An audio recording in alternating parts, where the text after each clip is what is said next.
When you lived in Florida, did you ever get the thought that the hurricane here are man-made? Ooh.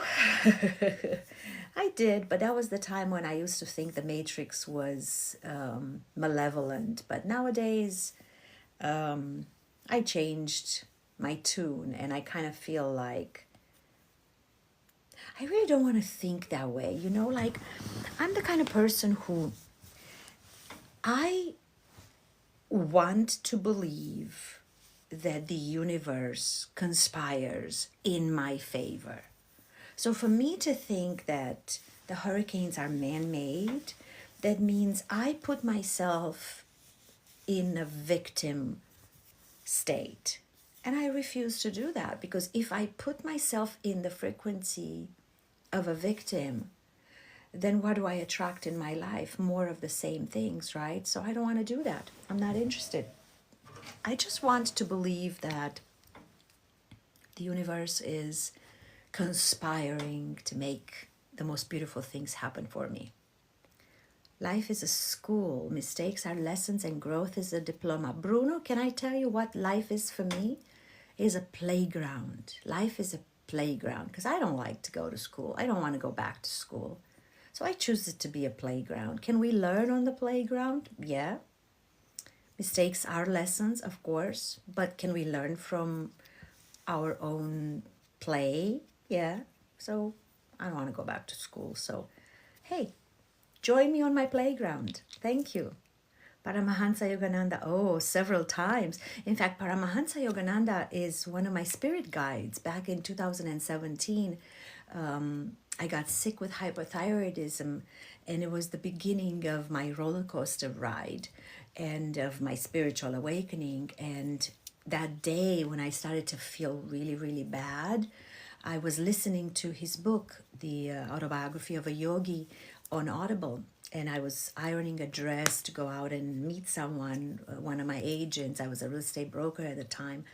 And during that time, I literally was guided to open my phone on the notes and dictate a message. And the message was from Paramahansa Yogananda, who told me that there will be a lot of things happening to me, and I will go through some trials and some tribulations, and that I shouldn't take them as the bad things happening in my life, but as something that happens for my growth and for my well-being. And I didn't understand what to do with that message, but of course I recorded it on my phone, and then I was diagnosed, and then anyways, long story short, yes, I absolutely love Paramahansa Yogananda. He's amazing. Alabama. You'll be in my, yeah, I bet you. Alabama is cold right now. Where are you going in Florida? Love your posts. Thank you. Thank you so much. I appreciate it. Hey, Finland, right on. Life is a school that teaches us and a playground that reminds us. Oh, I missed it. To enjoy the lesson. Okay, well, if you want to do it that way, do it that way. I'm not changing your life. It's your reality. You're the one who creates it. You're the one who lives in it. Amazing how we vibe. Big up yourself from Kingdom, Jamaica. Right on. Wagwan, man. I've been to Jamaica. In fact, I've been to Kingdom. In fact, in Kingdom, Kingston Town, right? That's where I went to. I used to work on cruise ships 30 years ago when I left Romania. I went to work on cruise ships, and of course I had a seaman visa, like a sailor visa and stuff. And eventually, when I met my former husband, when I'm not married these days, but at the time I needed to have a tourist visa in order to come into the country and get married and all that stuff. And I got my tourist visa in Kingston, Jamaica. Is that the right name? I hope I'm saying it right. Oh my God. And we would dock in Ocho Rios. And I remember there was the man who took me from Ocho Rios to the embassy in Kingston, Kingston Town, Jamaica. He was my goodness, I was freaked out the way he was driving in those curvy roads. And of course, driving on the other side of the road, to me, was a little off, like, because I wasn't used to it and it seemed wrong. And I was like, oh my God, there's a car coming. And I thought we were going to crash. But what really kept my spirit up is that this man brought his son. He had like a 9-year-old boy, so sweet. And he was sitting in the front seat, in the passenger seat with his father. And I thought to myself, he's not going to kill me because he's not going to kill his own son. So I know I'm going to make it. And I did. So here I am. Thank you, Baba. Thank you for this beautiful memory. So, my favorite song from UB40. Oh, yeah, I love UB40. My God, I grew up dancing to UB40. Hungary. Loud in Hungary, Te urmăresc. Thank you, Seller. Appreciate it. Appreciate it.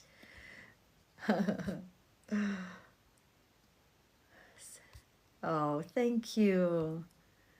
Hello from Greece. Right on.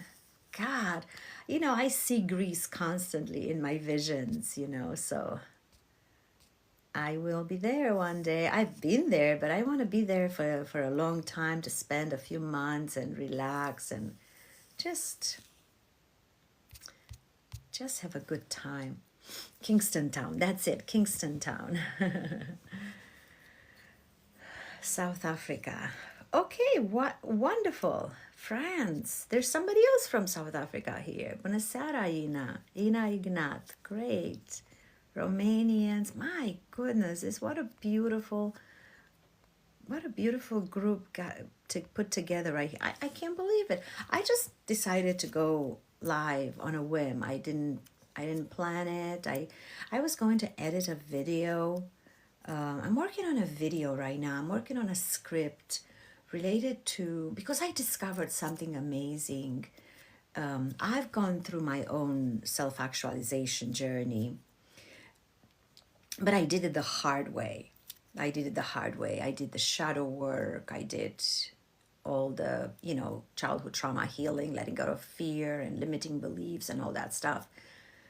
But I figured out that there's another way.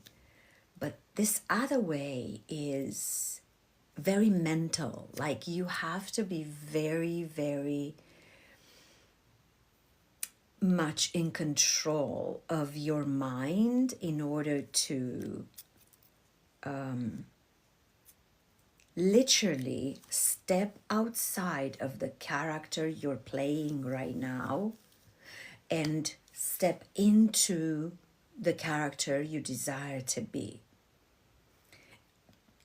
Which is very hard to do, because in order for you to step into a new character, you literally have to let go of all that you used to be, all the memories, all the fears, all the limiting beliefs.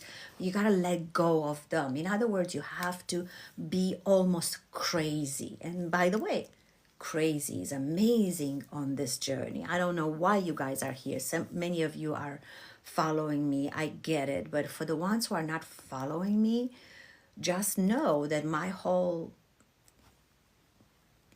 channel, my whole, TikTok platform is based on my story of awakening.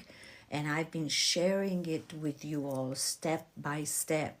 I recently reached what some called enlightenment or realization, and I just speak of it. I mean, it is humbling and it is elating in the same time, but I'm not going to stop talking. And you know why? Because I love to talk. So, any of you who is on the path, who is on the journey, and you want to take advantage, I'm not charging for any of that. I don't have a program to sell. The only thing I sell is this book that I wrote in 2024, and it's related to my accidental astral travel. And actually tonight I was going to read the last 3 chapters of it, and I may or may not. We'll see how it goes, because there's many of you here and you might not be interested in hear it. The reason why I'm reading it on live is because I'm posting it, and I have been posting it on YouTube, so you can actually get it for free. Because many people from around the world, I mean, it's been sold, it's on Amazon. The book is for sale on Amazon, but a lot of people don't have access to Amazon. So what I've been doing is I've been reading it and uploading. I just cut from the lives. I cut the part where I read the chapters, and I've been uploading it on YouTube, and you can get it there for free.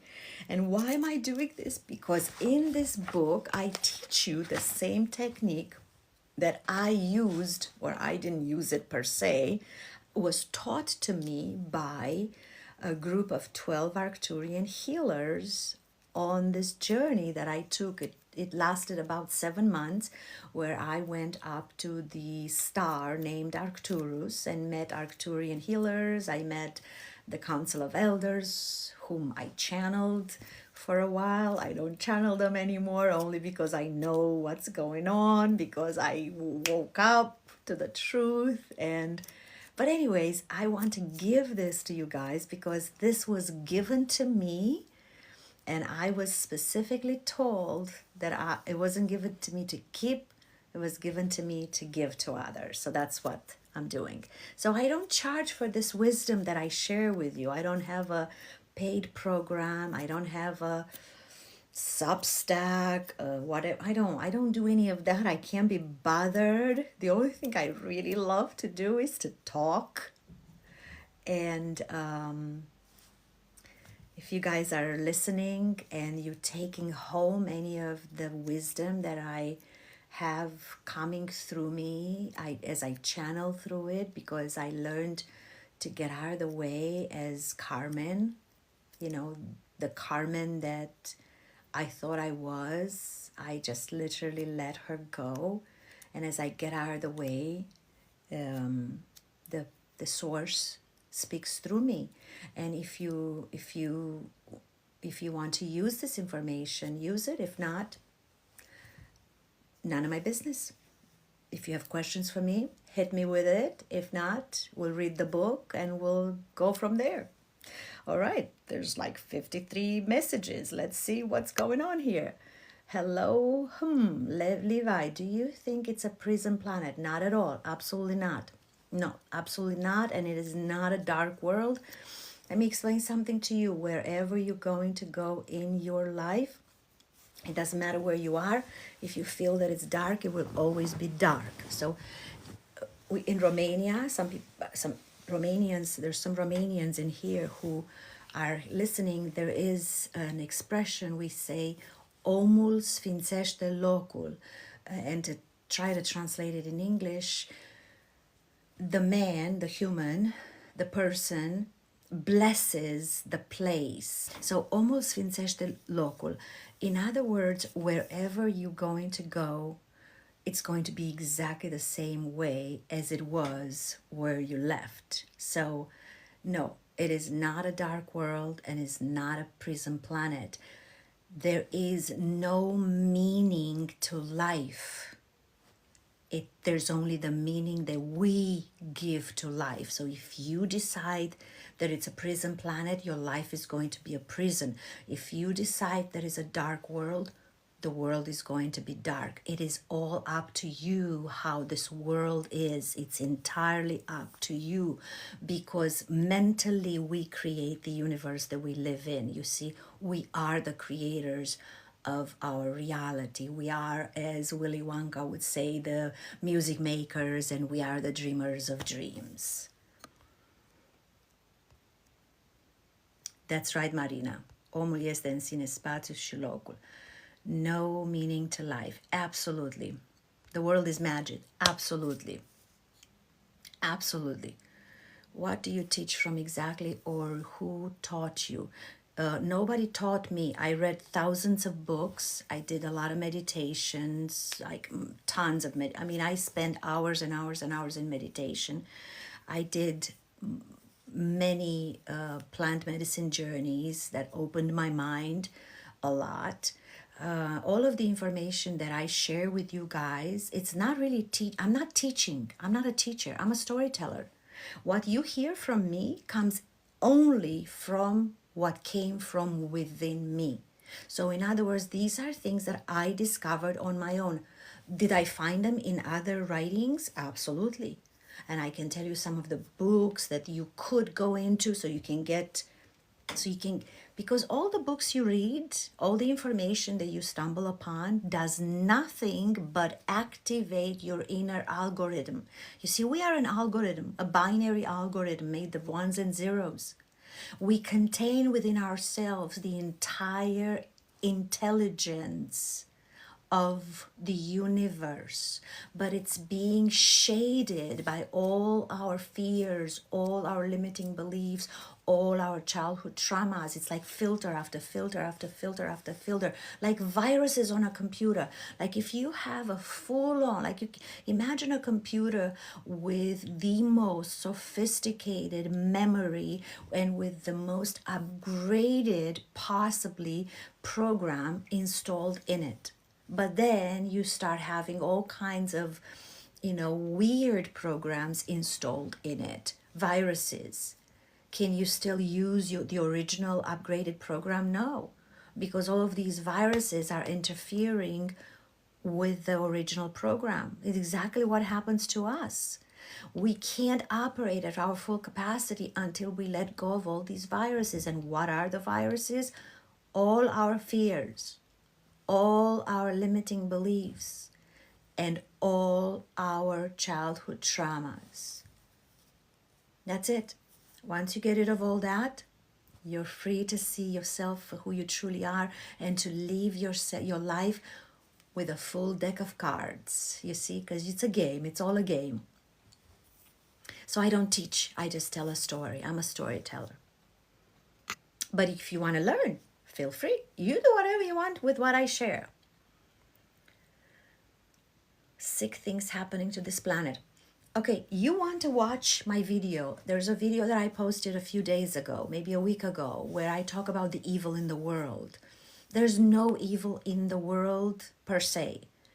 It comes from within us. And it's not necessarily that we are evil, but we treat ourselves evilly. In other words, we mistreat ourselves, we disregard ourselves, we say yes when we really want to say no. We lay the red carpet for everybody around us only because we're afraid that if they don't like us or if they don't love us or whatever, we're going to lose business, or all kinds of reasons that we really diminish our life ourselves. We dim our light to make others feel comfortable for us. That's evil. That's evil if you ask me. I've done it. How do I know? Because I've done it. I've done it all my life. You see? So that's the evil in the world. So that's the sickness and that's everything. Once we heal within ourselves, the whole world heals. And I highly recommend, if you want to look into the Hermetic principles, the 7 Hermetic principles, as within, so without. In other words, the world is our mirror.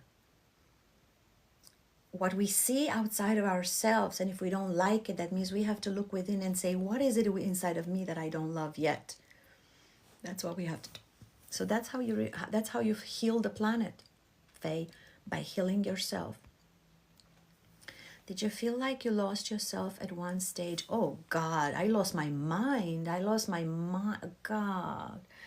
You guys, I've been on this very, very deep journey since 2019. On September 2019, I divorced in May of 2019, and then I thought, the life is going to be easy. All is well. I published my first book in the beginning of 2019, and my big thing was I'm going to be a public speaker. I was going to Toastmasters. I was doing all kinds of amazing things. I was going out, dating, la la la la. I'm like, this is going to be easy. I'm like, what is everybody complaining about getting a divorce and stuff? No, it was going to be easy for me. That's what I thought. And then I'm not going to go through the whole story of how I actually ended up waking up with this specific question in my mind, but I did wake up in September of 2019 asking myself, who am I? And when I asked myself, who am I realized that my entire life I have been someone that someone else wanted me to be, rather than being someone I wanted to be. And then I didn't even know who I wanted to be anymore, because it has been such a long time that I didn't even have a concept of, but who do you want to be? So I realized that my entire life, all I did was to please everybody else around me. In fact, I was proud of myself that I didn't require much. I didn't need, I always put myself last. Everybody around me was first, and I always put myself last, and I was so virtuous because of it. And when I realized that, I went into a state of shock. I was in like 2 months of agony.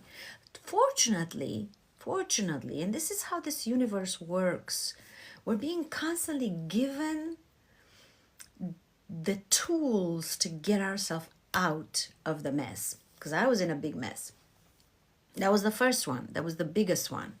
Well, anyways, there's been others that I maybe didn't pay attention to so much, including, as I mentioned before, if you were here, my hypothyroidism. But the point is, this was the heaviest one. So fortunately, a couple of months later, I woke up remembering a quote from Tom Bilyeu from a conference.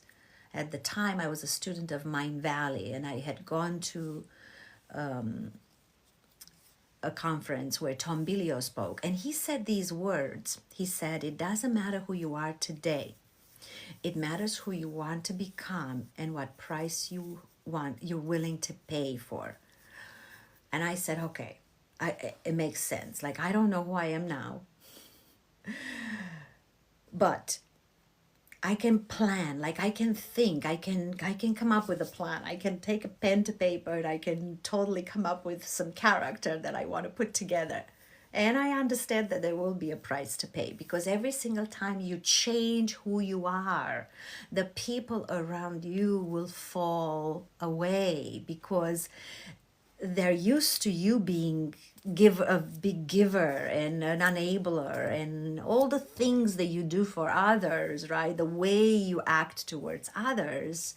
Suddenly when you change, they're like, who is this person anymore? Like, I don't like her anymore. Like, maybe you start telling the truth. Maybe you start standing up for yourself. Maybe you start speaking up. Maybe you stop enabling people. Maybe all the things that you change because you start loving yourself, you see.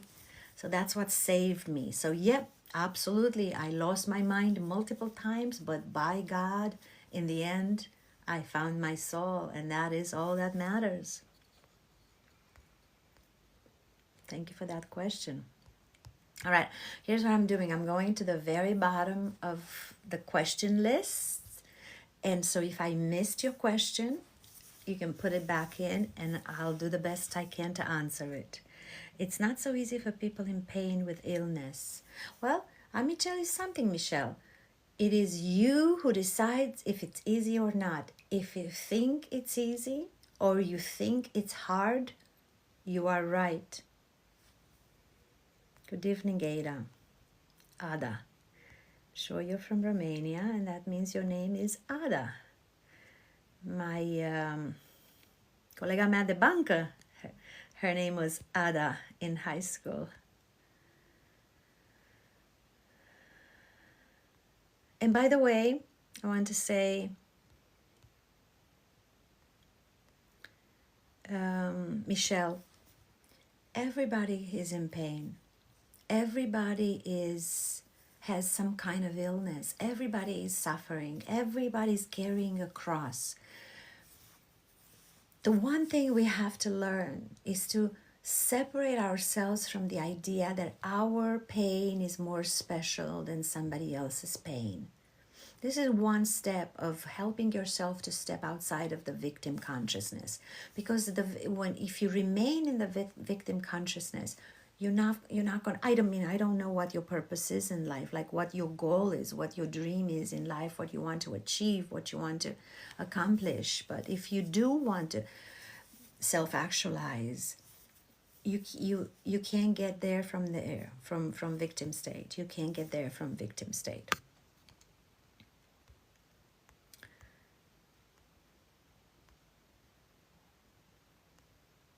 Yep. Thank you guys for gifts. I know you guys have been sending me gifts. My goodness, I'm so spaced out. My life parallel to yours. Divorce 2018. Deep awakening since then. Toastmasters. Yes. Speak marvelous. Right on. Excellent. Yes. Well, I am convinced that almost every single one of us who are here tonight, we're here, for a reason. There's absolutely no accident in this world. So, yes. Gândul le tot mai vin pe parcurs, le dai voie, dar nu le mai... Absolutely, Marina. You don't identify yourself with your thoughts. Thus, ants and lizards also have the souls. Everything is a soul, beloved. Everything is God. Everything is God.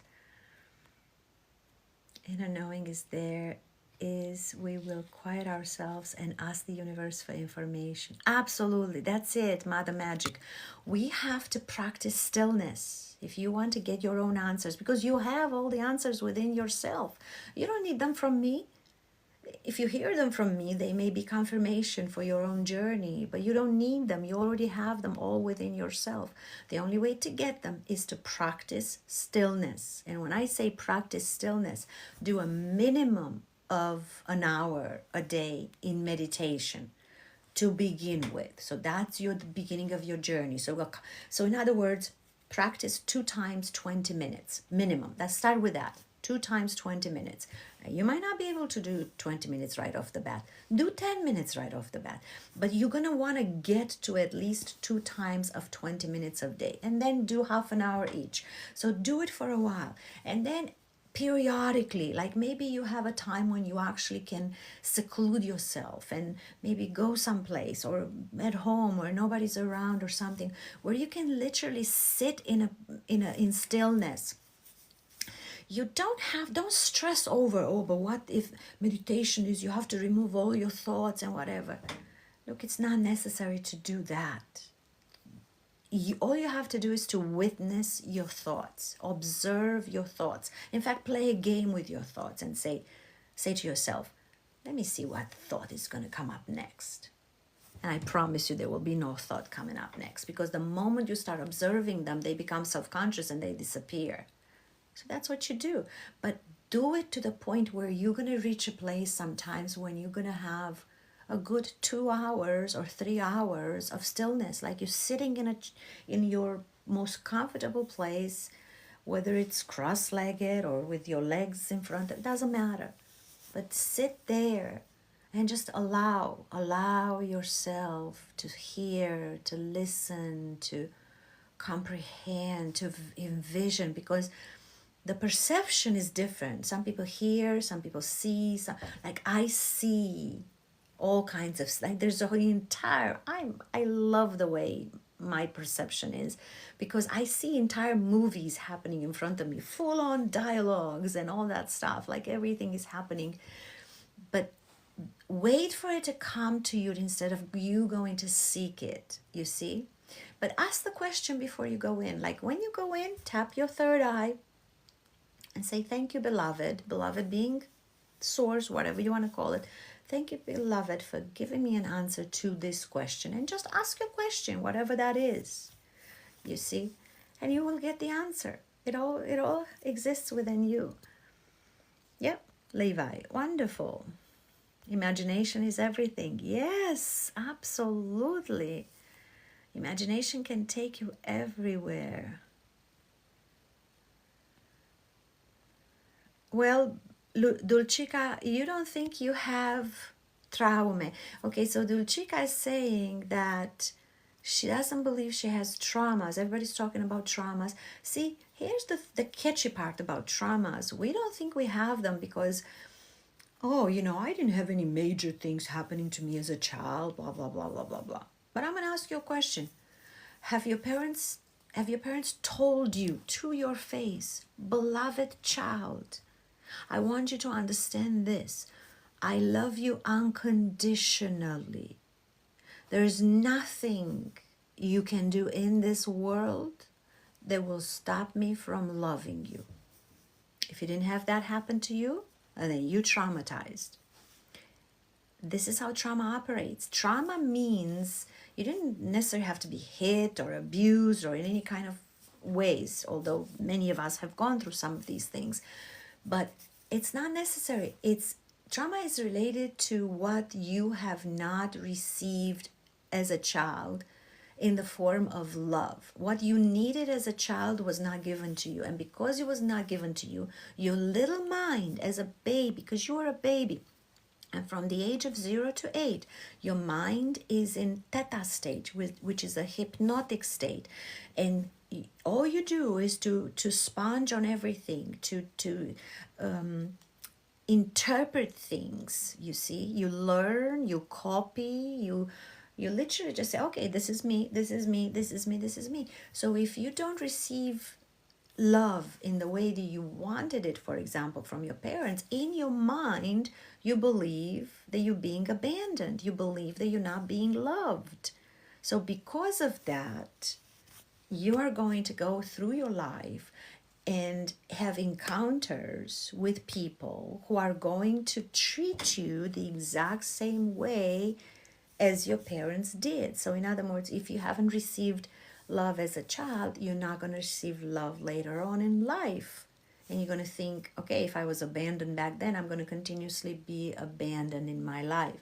So until you let go of that belief that says, my mother abandoned me, my mother didn't love me, my father this, my father that, then you're not going to repair all the relationships you have in life nowadays. And I'm not talking about just, relationship as in, husband, wife, or boyfriend, girlfriend, or whatever. I'm talking about all relationships, even with friends and business partners and just acquaintances.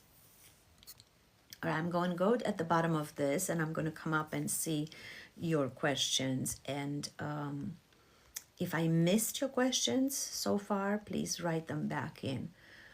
Alexandru, thank you. You like what I'm saying. Thank you so much. Yes, it's all within. I love you, that I know. Thank you, Marvelous. Thank you. I love you too. Love your teachings, Mommy. Thank you, Jordan.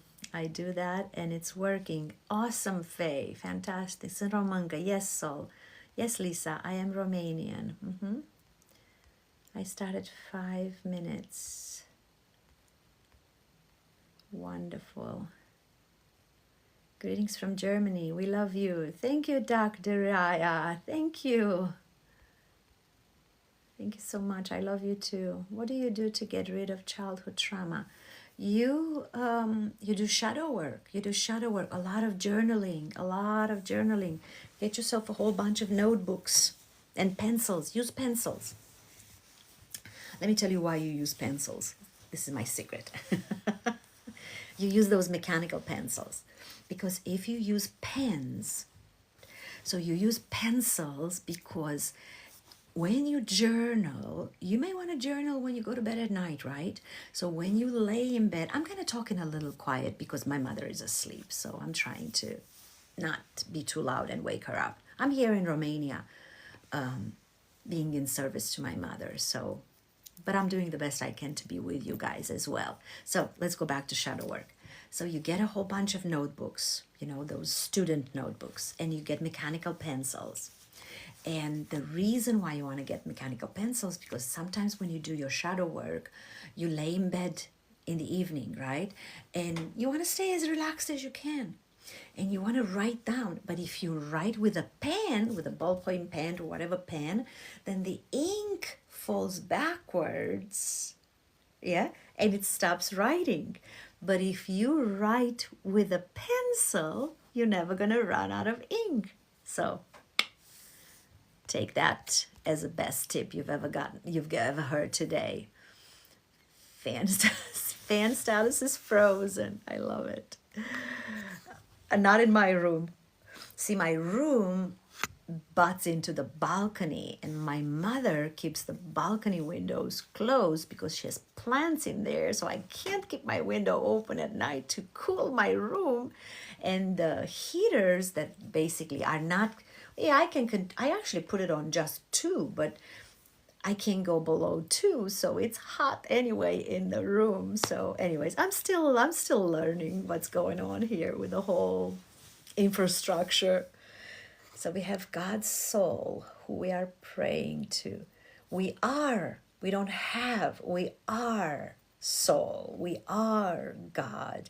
We pray to the divinity within ourselves. We pray to the beloved. I used to call it God when I prayed, or when I don't really pray. Like, I don't say, God give me this, God give me that. I actually say, dear beloved, thank you for. So whatever I want to bring into my life, it's already done. To me, it's already done, because it's already done, you guys. We live in a quantum universe. A quantum universe is a participatory universe, which means there's an infinity of realities in which we exist right here, right now. And the only reason why we're here within this conscious awareness is because we vibrate at the frequency of this specific reality. But in another reality, that which I desire already exists. And by the way, I'm going to give you a quote from Einstein. Everything is energy, and that's all there is to it. Match the frequency of that which you desire, and you cannot help but get it. It's physics, not philosophy. This is Einstein, right? So what does it mean? It means that out of the infinity of versions of me, one of them is, a beggar. One of them is a king, a queen, a this, or that, or the other. It doesn't matter. There's an infinity of versions of me. But in one of them, there is that desire that I have right now, right? Maybe I want to get a good parking spot, right? I'm just being trivial here, but you get my point. So whatever it is that I desire, what I have to do is to vibrate at that frequency. What does it mean to vibrate at that frequency? Is to pretend that I already have it. What's the best way to pretend you already have it? Is by being grateful for it. Just act as you're grateful for it. So say, thank you, beloved. And this is how I learned to call God, this energy, this living substance that travel. There's no God, there's no person, there's no entity, there's no God other than there's this living substance that exists in every single one of us, you see. So that substance is what helps us become, manifest, co-create, whatever you want to call it. I'm not going to get stuck in semantics right now, but that living substance is what makes things happen for us. And I used to call it God, because that's what it is. But then I realized that I still feel some kind of a separation. And I realized the reason why I still feel some kind of a separation is because as a child, going to church and all that stuff, I thought of God as being this big guy in the sky with a beard judging everybody and putting fear into everybody. I left church when I was 13 years old, thank goodness, but I still had that within my subconscious programming. So I said to myself, okay, I know the truth. I know what God is. Why am I still feeling separate? And I said, what if I change the name? And that's what I did. So I started calling it beloved. So nowadays, I simply just say, thank you, beloved. And when I say these words, everything changed. Like my entire frequency just goes into the feel-good mode. So yeah, use a term that resonates as the most divine things for you. So I hope I answered the question. I'm back at the bottom. I know I missed a lot of your questions, you guys. So go ahead and hit me with them again, please. Hello, everyone. So we have God's soul. We are So you're not praying. Don't pray. Don't ask for anything. Because when you ask, you come from a place of lacking. You come from a place of scarcity.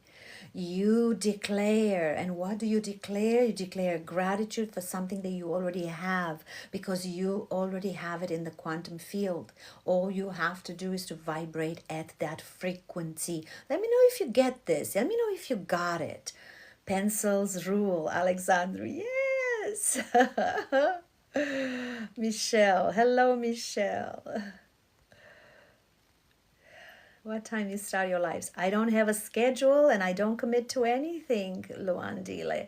I'm just a passerby, as Charlie Brown would say. I don't want to do anything that is infringing upon my freedom.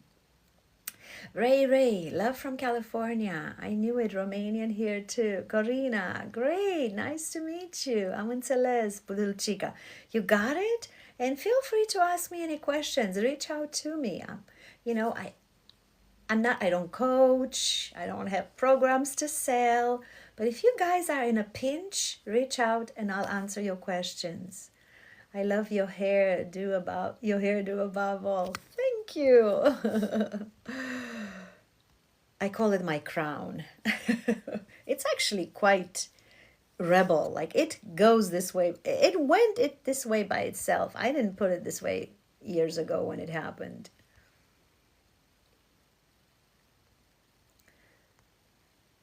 I like what you're saying. Thank you, Alexandro. I love you. All right, let me go at the bottom again.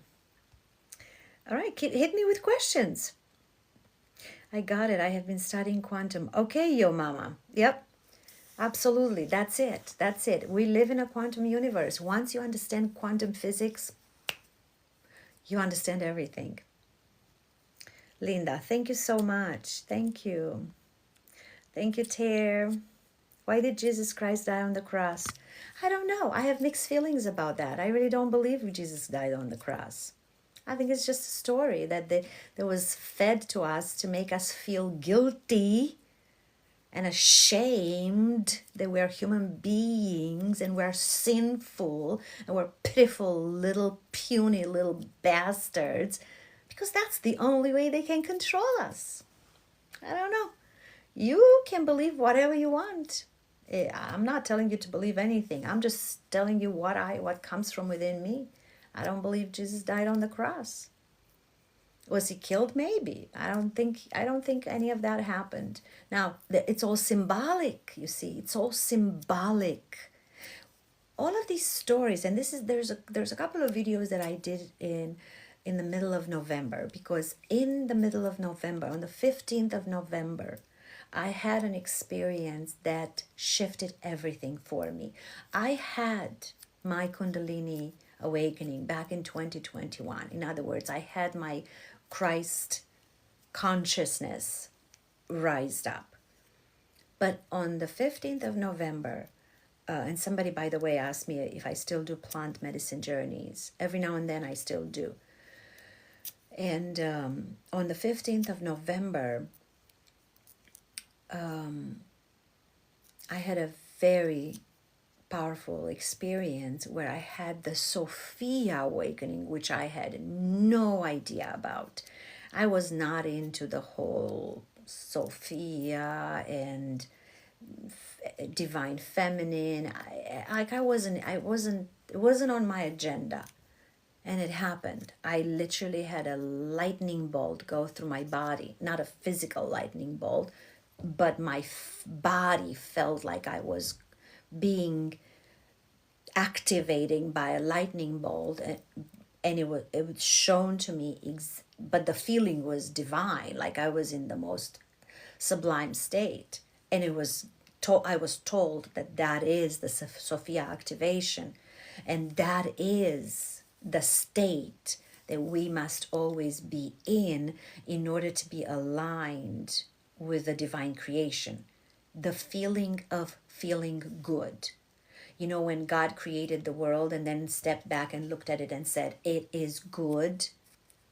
You see, that was the feeling he had when he started cooking the world. There's another video I did about that, on how similar it is when your mother's cooking and she's mad or angry or something and the food doesn't taste good. But when she's happy and joyful and everything goes well, the food is delicious.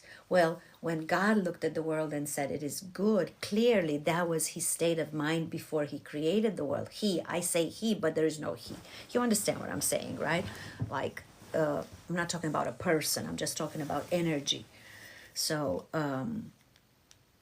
yeah, it's symbolically speaking, what does it mean that Jesus died on the cross? It means the cross is our ego, our physical experience.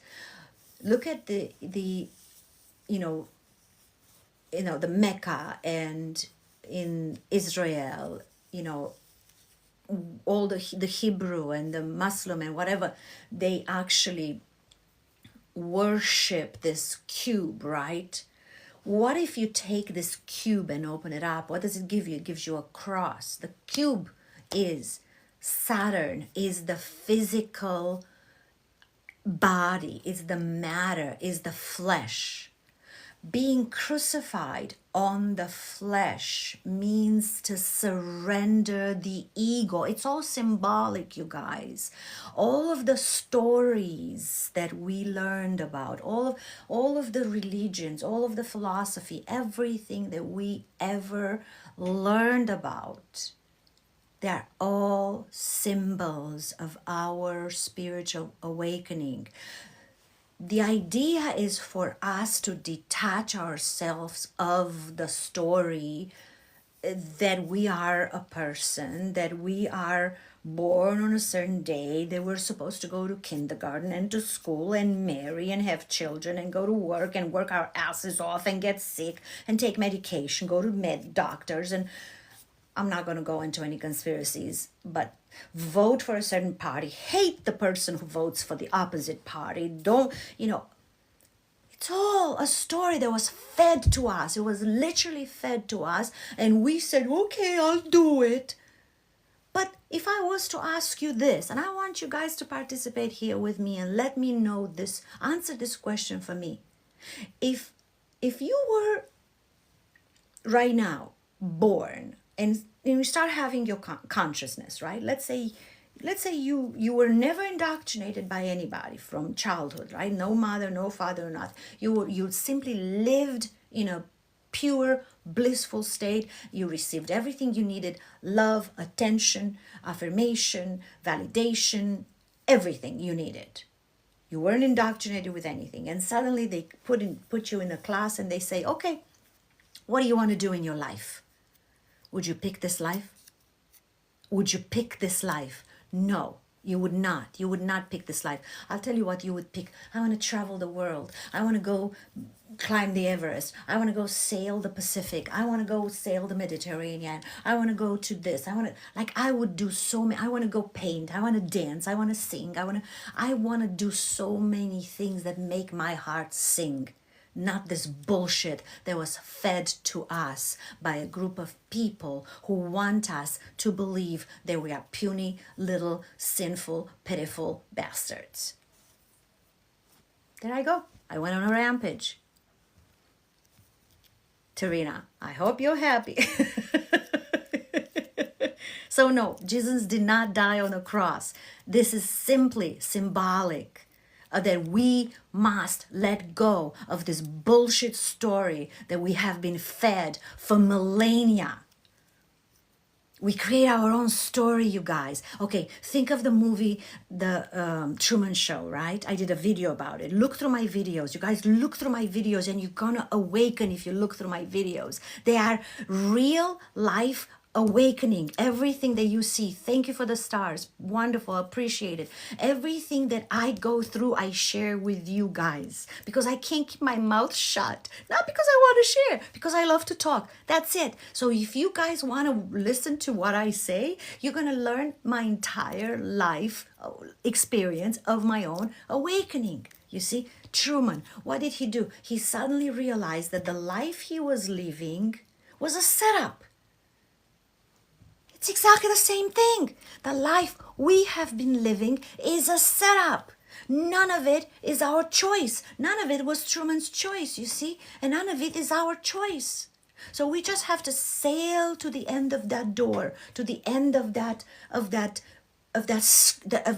screen, of that set, you know, like in a movie set. It's like a movie set. Our life is like a movie set. You sail to the edge of your movie set, and then there's a door. Now, when you get to that door, there's two things you can do. Walk outside that door and never come back. And who's that? Those are the monks, the Zen monks, the ones, you know, like the people who literally decide to detach themselves from the world completely. Some of them end up going through the rainbow body experience, where they literally just elevate themselves and just vanish from the physical world. But you know, I went there. I didn't use my rainbow body. I almost went there, but I didn't because I had responsibilities. At the time I had 2 dogs and a mother to look after.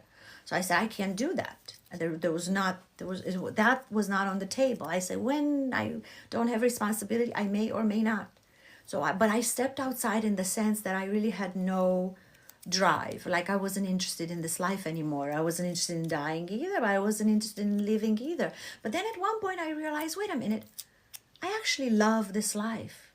I love this life. I love to live. I love people. I love to have fun. I love to dance. I love to hang out with people I can talk to and all that stuff. I do. I love that. So I said, maybe there's a way I can come back. But I don't want to be a teacher, because you see, in my mind, being that I live in a quantum universe, if I say that I teach, or if I say I'm a guide, or if I say I'm a coach, or a healer, what do I also say? I say that the world needs to be healed, the world needs to be taught, the world needs to be guided. And that's not the world I live in. I decided that the world I live in is a perfect world where everybody loves each other unconditionally, and we all live in peace, joy, harmony, and prosperity. So I returned. I walked out that door that Truman walked out of, and I came back. And this is something that 99% of enlightened people don't do, because it's so beautiful to be on the other side and completely say, I don't give a flying rat's ass about anything else anymore. Unless you truly love life. And I do. And I came back. And I said, you know what? I'm not going to be a teacher. I'm not going to be a guide. I'm not going to be a coach. None of that. I don't coach. I don't sell. I sell this book. That's all I got to sell. And it's a book that it's really so irrelevant these days, because it's an ego book, you see. But there's a lot of beautiful lessons in there that will help you overcome your shadow and heal your shadow if you listen to this book or read it, or whatever you want to do it. You can buy it or listen to it for free on YouTube. So I decided I'm going to be a storyteller, because I love to talk. So I'm just going to tell my story. And if you guys are willing to listen, and you're willing to take my story home and do whatever the hell you want with it, have at it. It's free. It's free. It's all for you. All right, let's go back to the bottom. Beautiful. Thank you. You speak well. Please continue releasing. We love you. I love you, Blaze. Thank you. We are what we realize. Just remember. Yes. You are another me and inspiration. Thank you. Sending you all my love, Carmen. Thank you, Barry. Appreciate you guys. Marvelous. Appreciate you, Blaze. Appreciate you. Name of book. It's called Arcturian Healing. And I have been reading it. I have 3 chapters to go only.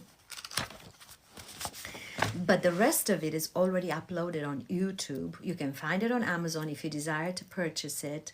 But it's also read by me on Amazon. And you can listen to it. The majority of it is already on there. So there's just these 3 chapters left. Actually, one of the chapters that is kind of unique, the other, oh no, two chapters that are unique. The last chapter, there are two meditations that are already posted on YouTube. So I really recommend you do those as well. And this experience I've had back in at the end of 2020 to 2021, about from September of 2020 to April of 2021, where I accidentally astral traveled to a star named Arcturus. Many of you know about Arcturus. I did not know at the time. I had no idea. I was not into the whole, star seed and light work. I was not. I was a business person. I was a real estate broker. I had no interest in any of, I consider myself sort of spiritual because I was not into the religion, but I thought the universe, this, that, the other. So when that happened, I was literally taken by surprise. So I said to myself, I will never, ever write a book about it. Although this journey helped me heal my whole childhood trauma. The method that I teach in this book is not my method. I'm only teaching it because it was taught to me. Like I'm not teaching it. I'm sharing what was taught to me by the Arcturian healers. And that's how I healed my childhood traumas. And it's a gentle healing, and it's very easy, very simple. It's basically self-hypnosis. You do it by yourself in your own bed, in your own time. Get a whole bunch of tissues next to you and notebooks to write things if you want to. But yeah, this is a powerful, powerful book. The teaching itself, not necessarily the book. Although the book, wait, I got to do this puzzle here. Okay, I did the puzzle. The book, actually, the majority of it was automatic writing, like it was channeled. I would sit down and for 2.5 to 3 hours in a day, in 2.5 months, was written, designed, edited. There's still some editing mistakes, but I don't care. It doesn't bother me. That's not the point. It was done, published in 2.5 months because I just sat and I just let it all flow through me. I live in a world where all sentient beings, seen and unseen, are thriving and living their best lives. That's me too, Marvelous. We live in the same world. Right on. I love your story. Thank you, Hunter. Feeling the same way. I love to hear what you're saying. Thank you. Thank you. Thank you. Way shower, not a teacher. Yep. Even a way shower. It's beautiful, but I still don't want to show anyway because nobody needs to. Everybody knows. Everybody knows. Everybody has their GPS within themselves. All it is if my story inspires someone, I'm happy. I've often felt that humanity has done itself a disservice in accepting the way we live today. Yeah, but it's been a collective acceptance. It's almost like we all got together and said, all right, let's all forget and let's all act like idiots and follow everybody around and agree to what we're being told. And yeah, but this is how we've been programmed. It's been happening for millennia. We have to live with these day rules. No, we don't, Faye. We don't have to live with. There are no rules. We make our own. It's a quantum field. Our mind dictates the rules. And by the way, you can do whatever you want, whenever you want, as long as you do not interfere with somebody else's well-being. Remember that. That's the only restriction. The only restrictions is you do not interfere with somebody else's well-being. Because in the end, if you do interfere with somebody else's well-being, you interfere with your own well-being because we're all one, you see? So that's all we need to know. That's all. Otherwise, you do whatever you want. And by the way, don't ever listen to what people think of you or say of you. If they don't like you, walk away. Calm down. You don't need to know. And Jim Carrey, they called him crazy. But, I'm telling you, Hunter, Jim Carrey, I used to watch Jim Carrey's. I used to just hunt Speaking of Hunt, his videos on YouTube or whatever, he is freaking awake as hell. Like when he showed up and said, I am nobody. I didn't quite understand it at the time, but I'm there now. I'm there right now. It makes so much sense. Thank you here to listen and learn. I love you. I love you too, my dear. Thank you.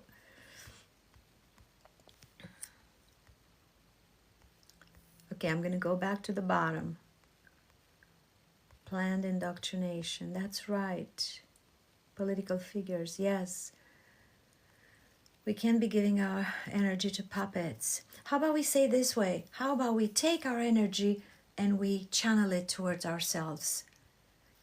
Like, we need to shift the way we think. Instead of thinking, I don't give my energy to anyone, I say, I use my energy for my own well-being. You see, like we have to start shifting the way we speak, the way we think, the way we feel, the way we act, because this is what creates our state. And it's not our mind, our thoughts, or our words that create our realities. Our entire state that creates our reality, our entire state that generates the frequency that we vibrate at. And that state is caused by thoughts, words, feelings, and actions. So we really have to alter ourselves. Positive mindset, absolutely. Genesis, good to see you. Another Romanian from Canada. I wear my crazy label proudly. That's it. My theory, I don't know if I shared it with you guys. I've shared it in a few lives before. I call it the 7th gear of crazy. You know how they say that race cars have 6 gears, because, they're really sophisticated and stuff. Sorry. Romanian sparkling water. It's called Borsec, my favorite one. And speaking of which, just a trivial thing I want to share with you. Romania is such an adorable place to live. Water bottles, most of the time you open them and, your cap is in your hand. Well, Romanians thought about it and they made it in a way that the bottle cap doesn't detach unless you really rip it open. So you always have it there. It's slightly annoying, but hey, you never lose your bottle cap.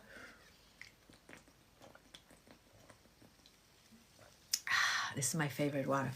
And by the way, when I'm in Naples, Florida, there's a little European market and they bring this water. They bring it in big bottles and I buy it sometimes. And and this brings me to something else. Remember I told you that we have to bring ourselves in a feel-good state? This is one of the ways that I bring myself in a feel-good state. I go and buy this bottle of water because it's something that reminds me of my childhood and the beautiful moments of my life. So when you bring yourself in these beautiful states, in these beautiful feel-good moments, that's when you're aligned with Source. So find these feel-good moments. Some people say, what's my purpose? There's no purpose. There's no purpose. But there's always something amazing that we can be used so we can perform at our highest capacity. And how are we going to find those things, that which activates us at our highest capacity? Because, there's many things. Many of us have many talents, different talents, whatever. Here's what you do. You stop thinking about that. And you focus only on what brings you joy, on what makes you feel good. If you like, and ask yourself, when I used to be a kid, what did I like? I used to like to dance, or I used to like to sing, or I used to like to paint. Do that. Do what you used to love to do as a kid, or eat the foods that you loved as a kid. Bring that frequency within you. That's how you activate the connection to Source. Aqua Carpatica. No, you know why I love Borsec? Now, remember, I said that I am convinced that the universe conspires in my favor. Well, on the bottle here, it says mineral water natural carbogazoasa. In other words, there's naturally, I don't know how to say it in English, carbogazoasa. You understand what I'm saying? Like the sparkles are natural. They're not added to it. You see? So that's why I like it, because it's natural. It's from the spring. It's not added to the water. That's why I like it. That's what rings good for me. I visited Borke. Yeah, I did. Me too. I visited Borsec. Yeah. All the bee waters are good. Biborcen, Bukovina. That's right. Oh, I didn't know that all the bee waters are good. Hey, I'm in Cape Coral. All right, Mayor. Well, I'm in Naples, so we're neighbor when I'm in Florida. In Slovenia too, about the water lids. Yeah, it's a European thing, I guess. The same in Sweden? All right. Okay, well, I guess it is European. I'm Romanian. I'm happy to be here. Lorraine, thank you. Positive mindset. So that's what I was saying about the seventh. Oh yeah. Okay. So the Here to Listen and Learn reminded me about the label of crazy. Sometimes when we want to switch timelines, when we want to switch realities, in other words, when we shift our frequency and we act as if it has already happened, but it hasn't yet. So some people may say, but how can I possibly act as if it already happened if it hasn't happened yet? Well, you have to shift it into the seventh gear of crazy. In other words, you have to be committed to your story, committed to the outcome, and say, nope, this is me, and I don't care what anybody says. And by the way, zip it. Don't tell anybody what your dream is. This is crucial, crucial, crucial, crucial. Do not share your dream with anybody, because it's not their dream. And if it's not their dream, they're going to poke holes in your frequency bubble, and you don't want that. I looked upon my shadow and hugged her. Oops. I felt sad for her and realized I cried for my abandoned self. Sergeant Amok, I hope that's correct. Let me tell you something. What you just said here right now, I looked upon my shadow and hugged her. This is your Christ consciousness speaking within you, because there is nothing more beautiful and more enlightening in this world than to express compassion towards your inner child. So, Godspeed, my sister. What do you mean by accidentally traveled out of body? I accidentally traveled. I was doing hypnosis at night, going into the subconscious. I was imagining flying into the cosmos, thinking that cosmos was my subconscious mind. And suddenly I end up in a space where I was told, get out of your capsule. Oh, my space capsule being, I invented it. I was imagining, I used my imagination, right? And I just heard the words, get out of your capsule, and step into the tunnel. And I'm like, what tunnel? It seemed like there was a kind of a darker circle, like a denser circle in front of me. I couldn't tell it was a tunnel, but it was a circle. So I just went, okay, let me just step into it. And when I stepped into it, it opened into a tunnel, and it got darker and darker and longer, and it wouldn't end, and it wouldn't end, and it wouldn't end. And finally, and I had to go through fear and surrender to the fear and trust the process. And I kept on running and running and running. And finally, I got to the end of the tunnel, and it opened in front of me. I describe it all in the book, but it opened in front of me, and this big blue bird showed up. There's this big blue bird, very, very similar to the ones in Avatar, right? Showed up. His name was Bob, and he became my guide on there. And one of the first things I asked him, I said, where are we? And he said, we are on Arcturus.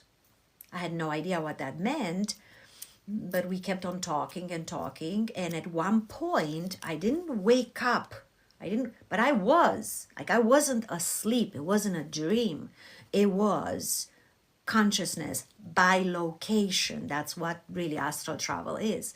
So what I did was, like, in my with my eyes closed and stuff, I reached on my nightstand, because I always keep a notebook on my nightstand.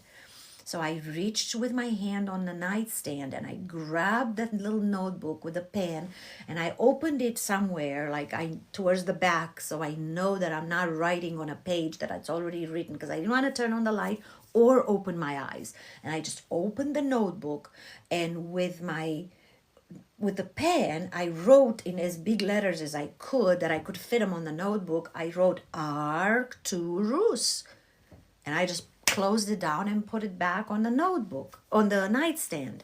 And when I woke up in the morning, and after, I fell asleep eventually after I finished that specific visit, the first visit, when I woke up in the morning and I said, man, what just happened to me last night?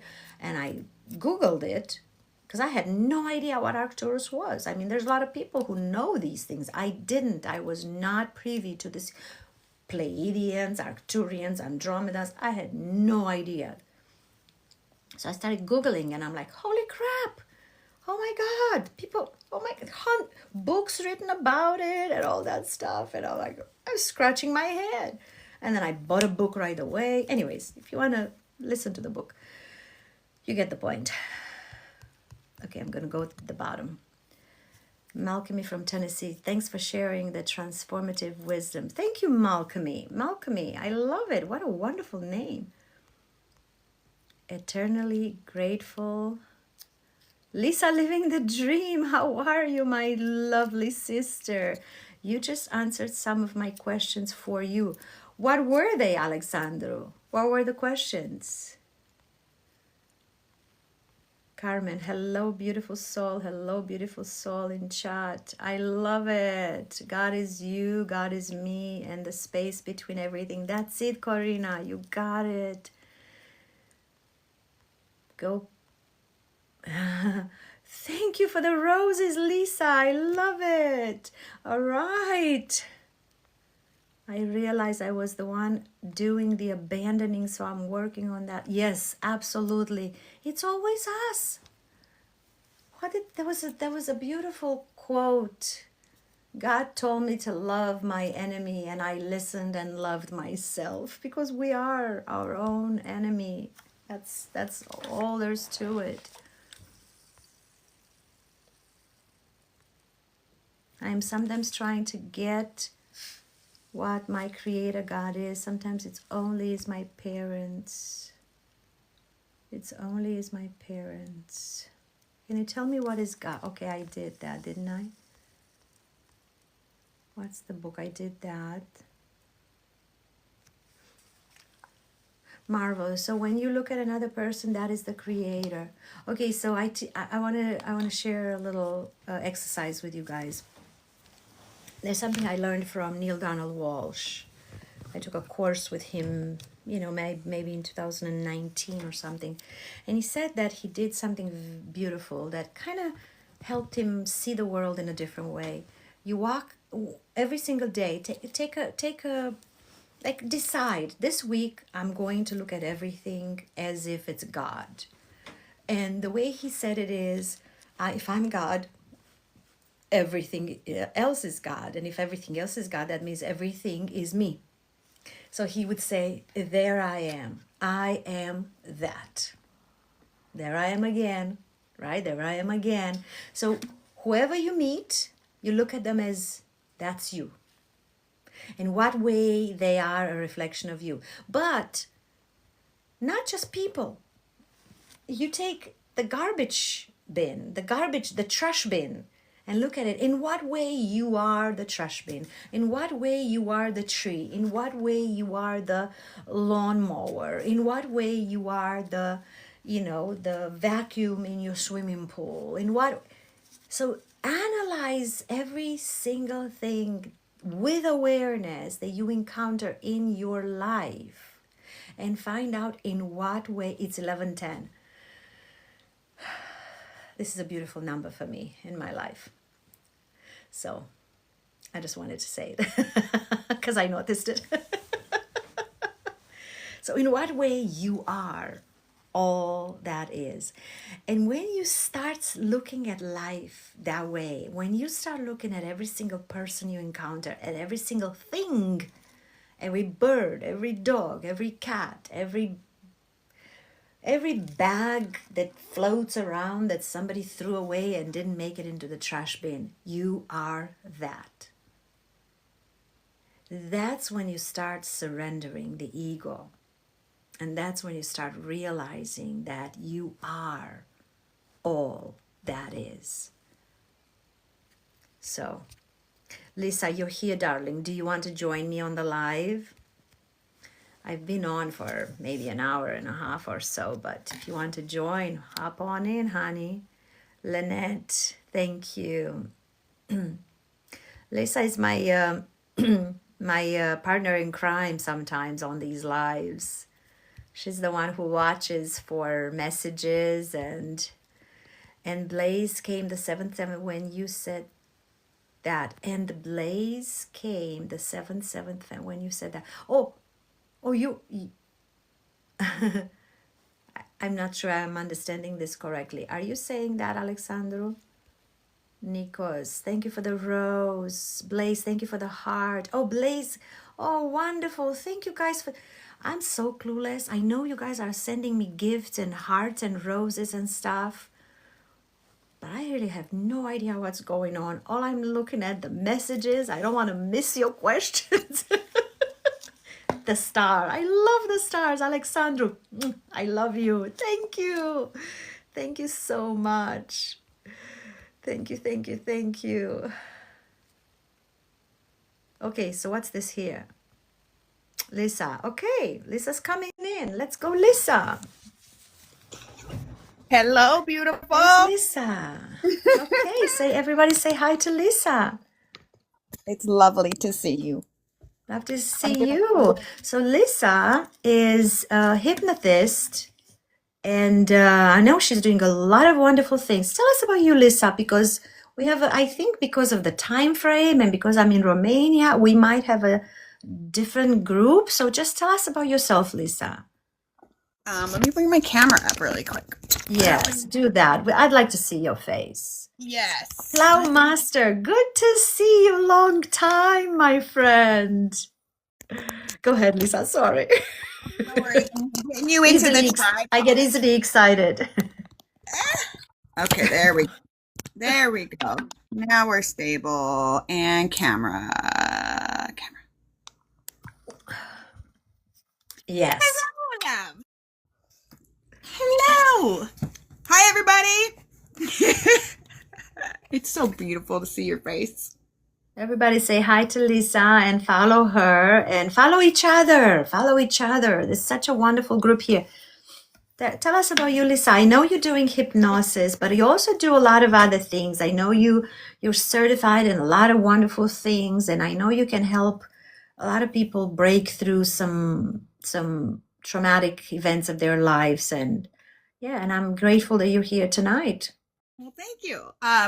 Yeah, so I'm a hypnotherapist. I'm an emotional intelligence guide. I don't want to say coach anymore because I don't feel like a coach. Like I do emotional intelligence calls, and when I talk to people, right, I watch where it is and ask them questions so that they can engage their own adventure, right?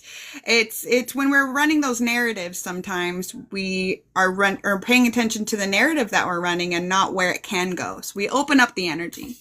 I teach a class on how to see energy and auras. It's called Enlightened Insight. It's so much fun. We're about to do group 9. I'm super stoked. Yes, super, super stoked.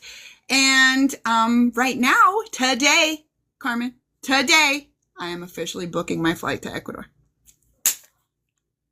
Wonderful. So you're going to Bolivia, right? Ecuador. Yeah. Ecuador. Sorry, Ecuador. Yes. Oh, my phone is going to plugged in. So yes, I'm going to go from the 31st. Hold on. I'm going to go from December 31st. I'm going to be there on the new year. Oh, and right then for 2026. And I just plugged my phone in at 26%, guys. So all of the adventures, they get to go down. His name is Angel. It's Luna Soul Living. If you guys want to look him up, he's opened a retreat center, and I will be the first person to go down and be there. And I'm so honored. It's so much fun. And he's doing a program right now too that he's creating, and about the abandonment.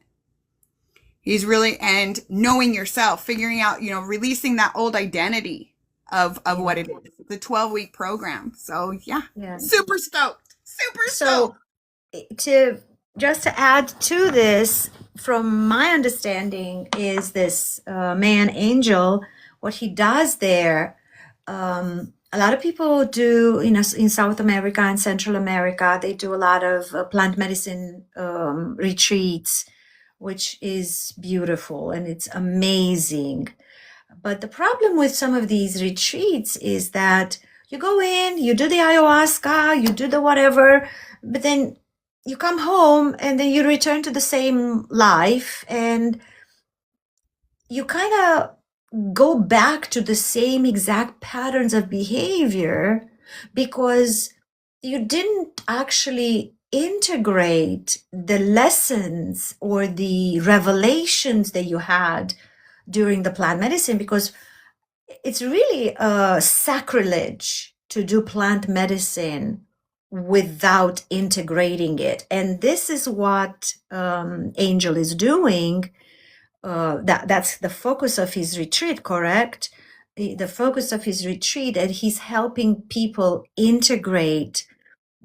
basically integrate their shadow, and which is what we all have to do. We all have to go through in order to let go and remove all the filters that are all the viruses I was talking about earlier, because we are really an algorithm that it's being infected by all of these programs that we've been exposed to and conditioned to from childbirth. But if we don't remove all of these filters, we're never going to see who we truly are. And that's not the biggest problem, that we're not going to see who we truly are. We're not going to be able to play this game with a full deck of cards. You see, we want to play the game with a full deck, not just with what is being, dribbled to us. Yes, I completely so that's beautiful. The shadow work, the inner child work, it's what changed my life.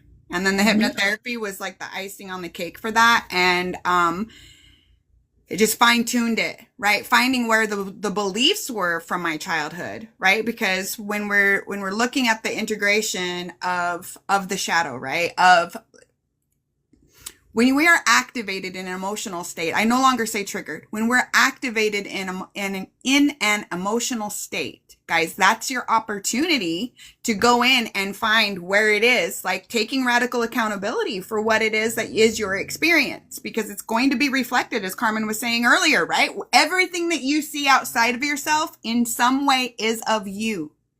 And if you're able to see what that is, like how do I relate to this pen sitting right here? How do I relate to the crystal sitting right here? Right? Yeah. What story? Yeah. What is it? How am I empowering this? Yeah. Right? And it's like that for everything, right? But also like, for example, this is me right here, right? I am this, I am that, right? In what way am I this bottle of water? Well, the bottle itself. Well, I contain my own emotions. Water is emotion, right? I have a lid. I have a little lid here. And this lid helps me contain my emotion instead of letting them all burst open and stuff, right? But at the same time, if I do want my emotions to fly, and if I want to have a good time, I just open my lid and I let my emotions pour, whether it's joy or sadness or sorrow, whatever that is, And I also have a label, so then people know who I am. And not just people know who I am, but I know who I am at times. And you know what? If I'm tired of being this label, you know what I'm going to say?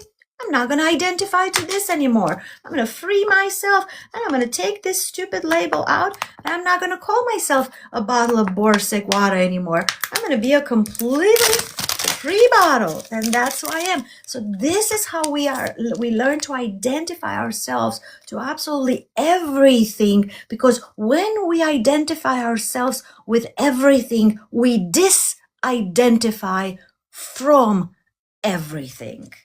Yes. That's the idea, is to disidentify from the flesh, because when we are dead from the flesh and born from the spirit, we are born again and we are awakened to the divinity of who we are. In other words, we detach ourselves from the matter. We detach ourselves from the flesh, from the cross that Jesus was crucified on. In other words, we let go of our attachment to the ego, to the character we believe we are, that we play on a daily basis. Right? Because if I am the bottle, how can I possibly be the bottle and Carmen, the real estate broker, at the same time? You see, like I trivialize who I am by identifying myself with a bottle. But this is an exercise in humility. It's an exercise in realizing that I am all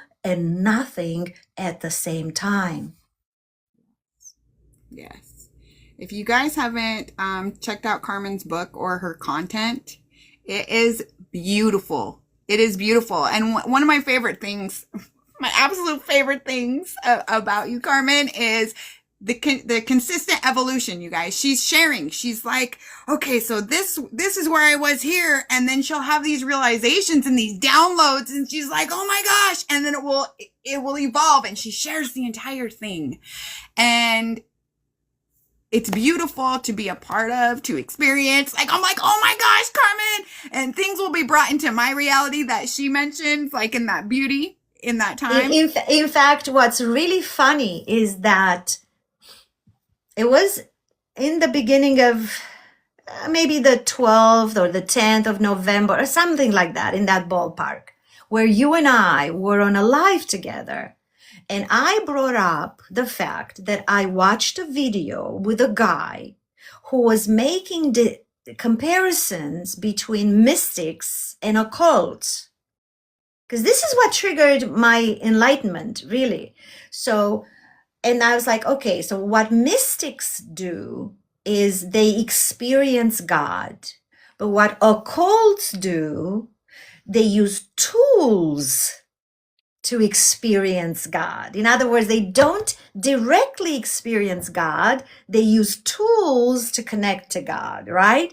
And so I sat with that. Because I studied the occult. In fact, I studied the Hermetic Kabbalah for an entire year back in 2022. Not just Hermetic science, reading books and all that stuff, but I studied with a mystery school, like full on, for lack of a better word, I could be called a Kabbalist, but I don't label myself. I don't label myself.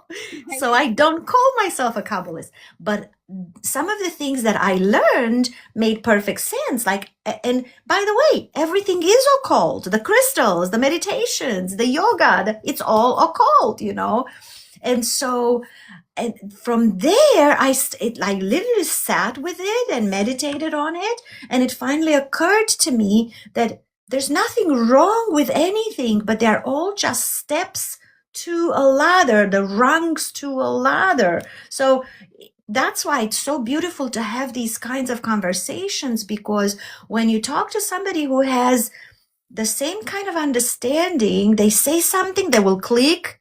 And then you say something that will click for them. And this is how we walk each other home. That's really it. Yeah. Yes. I like to call it the dot. right? Dots, Like, exactly. here's the Connecting dot. the dots. Yes. Yes. Here's the Yes. dot. And by the way, it's funny because everybody calls it differently. Like I call it pieces of the puzzle. Mhm. Like I say that everybody holds a piece of my puzzle. So that's why I never disregard anybody. Like whoever I meet, every person that I meet on the street, if they address me, I know that they have a piece of my puzzle and I'm going to listen to them. I'm going to ask them questions. And if they don't volunteer, I'm going to pick their brain because I know they have a piece of my puzzle. Otherwise, I wouldn't be engaging with them. So I take from everybody. And if I don't get the right answer in that moment, eventually it will come up. So yeah, but that's exactly how you say, like you're connecting the dots and I'm putting my puzzle together. So but everybody connects to a different, like it clicks to something different. That's why it's very good for us to read books, to listen to a lot of people, because whenever we get the same information spoken differently, that's when our own algorithm opens up, gets activated. Yeah, Yes. There's somebody out there who can only hear it from you. that's right. That's right. Yes. Hi, Nikos. Thank you for being here. Different paths, same return. What matters is the sincerity, not the route. That's right. All the roads lead to Rome or amor, Amor. love. That's right. Indeed. So, what is your Lisa? Tell us more about what you do to help people. Like, what's your power tool? What do you feel that you excel at?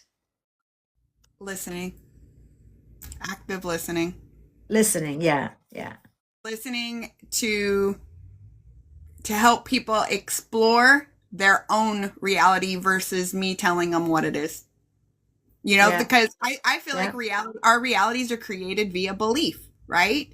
So, I mean, there's lots of people in my awareness, and let's say some people are into the occult, some people are into astrology, some people are into Arcturians, right? Some yeah, people are each and what their individual experience is, everybody through their own beautiful, unique lens. But everybody is everybody, right? We're all yes, energy. We're all that is.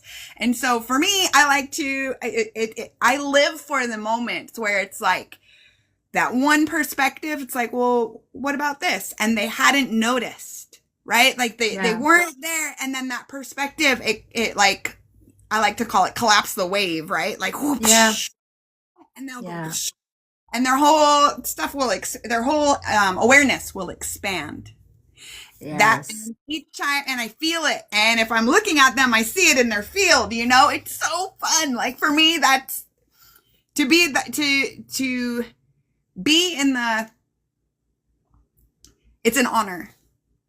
You yeah, know, it truly yeah, is an honor, and I'm super grateful and humbled by it. Right? It's yeah, like, yeah. So yeah, seeing in people what they maybe haven't seen, and yeah, then in themselves yet, and then yeah, encouraging them, like, because sometimes it just takes one person to go, hey, have you considered this? Just like it was for me. Like I didn't think about, when I started going live, I talked about my health journey, right? So as you know, yeah, I was really sick for 15 years, and yeah, I was like, I need to get this information out. And for those of you guys who haven't gone down the rabbit hole of parasite cleanses and heavy metal detoxes, definitely encouraged. After really being sick for 15 years, it was those, and then the emotional, like, regulation and the hypnotherapy for me, that was my experience, right? And within what that looks like for each person, and empowering that from, like, supporting, like, it just takes one person. Like, oh, that's what I was going to say. So I didn't know that I was going to be teaching a class on how to see energy in auras. Like they were, you know, when I started talking about my experience, they were like, oh, do you think you could teach us? And then turns out I was like, well, I don't know. So, you know, sometimes placing yourself in the space for the perspective is the superpower. Vulnerability as a superpower, you know? yeah, explore perspective. Does that answer Yeah. your question? Yeah. Yeah. I actually want you to, I would love, I mean, Lisa and I talked, I don't know, maybe like a month ago, and I asked her because I've known her for, I don't know, maybe 8 months, 10 months, something like that, and I always wondered what her handle stands for, Lisa Living the Dream, and I said, "Can you tell me about it?" And she said, "Well, it has to do with my health journey that I've been sick for 15 years and." uh, the biggest dream I had during that time was to be healthy. And it brought me to there was a quote that I found a while back is that when you're not healthy, there's only one thing you want. There's nothing you desire in this world. No riches, no love, you just desire health. And so Lisa was able to get there through some very profound and committed practices. And she is living the dream. Like anything that comes after that in her life is just the icing on the cake. Like how can you possibly desire anything anymore if you're already living your dream? So I really love this story. So. And I think that a lot of people, like, the definition of awakened, right, is different from many different lenses. From my lens specifically, it's having released the fear, right? Yes. And it's a continuous, it's like, oh, I'm seeing some fear here. And it comes up, but knowing what it is, that is, because like you were saying, everything is you. You are everything, right? And and so when you really embody that, there's no need for the fear, right? Like, yeah. And to release that, it's for me, that's been what has smoothed my field out. Yeah. It's opened up. And the thing is if you guys give yourself just 10 minutes a day, right? 10 minutes a day where you're just showing up for yourself, doing whatever it is, 10 minutes a day. So just start there, 10 minutes a day. Even if it's just the first thing in the morning when you look in the mirror and you look at yourself and you tell yourself, I love you, I love you, I love you, I love you, I love you. You don't have to say anything. You don't have to come up with anything else. Just look at yourself and say, I love you, I love you, I love you, I love you.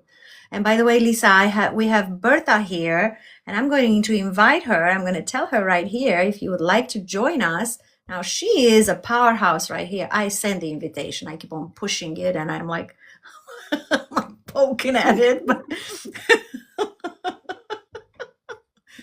I noticed Mary Vellis, she's under Marvelous. Yes? Marvelous in person. She's a Hermeticist as well. Okay, well, Bertha is a massive Hermeticist. Like she teaches, she's got all kinds of courses she does and her programs and all that stuff. So I love listening to her. She does lives and all that. So, I mean, listen, we're building something. Like we're getting, and there's no accident why we all are bumping into each other and helping and feeding into off of each other's energy because it's the same energy. So yeah, we're flowing. Yeah. Well, if you guys have any other questions, hit us with it because you got a twofer here. Eternally grateful. This is my beautiful sister, Rocio, who I've been in touch with, and she's an amazing human being. Everybody follow each other, please. Follow. I mean, look, there's a whole bunch of amazing people here. Everybody should follow each other. I know I follow every one of you guys. I think I do. If I don't, poke at me. Yes. And you guys, if you want to do the Zoom call, just shoot me a DM. shoot me a DM because I don't like have links up or anything like that. So just shoot me a DM and I will add you to when, because I only do those Zooms occasionally, right? It's like, okay, it's when I feel called and I've got some people who want to show up. So any of the things that I do, please reach out that way. And she asks, when do you usually do your live? That is an excellent question. Me? She asked me. Or you? Oh, I good. think we both have a similar answer though, Carmen. For me, it's when I'm inspired and Yeah. it's usually somewhere around this time of day. Yeah, yeah. Yes. I mean, Lisa is definitely way more often on that. Thank you, Dawn. I appreciate you getting my book. Please know that I also have it on YouTube that you can listen to me speaking and me reading it. So, but yeah, it's not that I'm lazy, although I am.